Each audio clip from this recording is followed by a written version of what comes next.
ஆண்டவராகிய இயேசு கிறிஸ்து உயிர்த்தெழுந்தது மூலம் தேவர்களுக்கு எப்படி மரணம் ஏற்படுகிறது? சங்கீதம் புஸ்தகம் 81 பார்த்தீங்கன்னா, தேவ சபையில் தேவன் எழுந்திருக்கிறார், தேவனுக்கு நடுவே அவர் நியாயம் விசாரிக்கிறார்.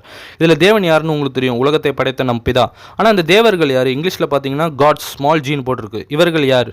1 ராஜாக்கள் 22ஆம் அதிகாரம் வசனங்கள் 19-21 பார்த்தீங்கன்னா, இதே போல ஒரு தேவ சபையில் நிகழ்வு நடக்கிறது. அந்த வசனத்தை பாருங்கள். கர்த்தர் தம்முடைய சிங்காசனத்தின் மேல் வீற்றிருக்கிறதையும் பரமசேனை எல்லாம் அவரிடத்தில் அவர் வலது பாகத்திலும் அவர் இடது பாகத்திலும் நிற்கிறதை கண்டேன்.